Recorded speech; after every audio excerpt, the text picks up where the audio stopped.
अगो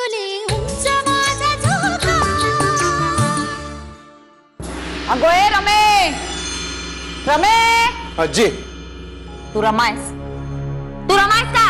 नाही मग कशाला होत येतोस? ते चल चल निघ मला. हे गेली ही रमे. आले आले. या या या हळूहळू या हो. पायघड्या घालू का तुम्हाला? हा, पाटी फुटेल, पेन्सिल फुटेल. आणि काय गो, त्या अभ्यासिकेत सारखी सारखी काय करत असतेस तू? बाईच्या जातीने कसे स्वयंपाक घरात रमावे. आणि मी म्हणते माधव तिथे नसताना तुला जायची गरजच काय तिथे? ताई सासूबाई स्वतःने अभ्यास सांगितला होता, तोच करीत होते. अगो बाई, अभ्यास सांगितला होता का? तुला काय वाटते ग रमे? ही बुके वाचून तू तुझ्या नवऱ्याची बरोबरी करणार आहेस?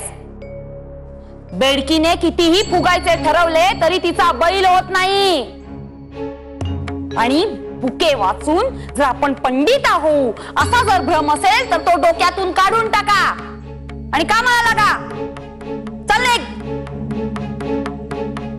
थांब, थांब थांब.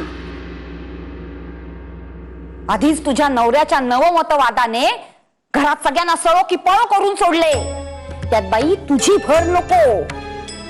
आणि बास झाले तुझे ते अभ्यासाचे कौतुक. तू लहान आहेस, तुझे नवीनच लग्न झाले आहे म्हणून तुझे कोड कौतुक केले. पण आता पुरे झाले हे सगळे. आता आपल्या संसाराच्या मार्गाला लागा. उद्या नवऱ्याने भूक लागली म्हटल्यावर त्याला बुके का खाऊ घालणार आहेस तू? तेव्हा रांधून वाढावेच लागेल ना. त्यासाठी स्वयंपाक हा यायला हवा, आणि तो ही स्वतःहून. आणि प्रत्येक वेळीस ही ताई नाही येणार आहे कानी कपाळी ओढायला. उठली की चालली अभ्यासिकेत, उठली की चालली अभ्यासिकेत. उद्यापासून हे चालायचे नाही. अंगे धुणे झाल्यावर आमच्या समोर स्वयंपाक घरातच राहायचे. जर आमच्या नजरेसमोरून हल्लीस तर खबरदार. तुला ती अळूची पाने आणायला सांगितली होती विहिरी जवळून. आणलीस? आणलीस का? आणलीस?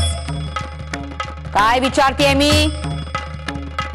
एरवी बरी जीप चुरू चुरू चालते, आता का दात खेळ बसले? विसरले. घालू का एक रट्ट? तेवढी बरी कामाचे नेमकी विसरते. बाकीचे नको ते सगळे लक्षात राहते तुझ्या.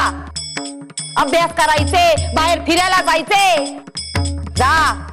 जाऊन आणा ते, नाहीतर दिवसभर उपाशी ठेवेन. मी स्वयंपाकघरात आहे, या. आई बघताय काय? तुमच्याच कळशीचे प्रताप आहेत हे. आई गो, कळ गेली गो.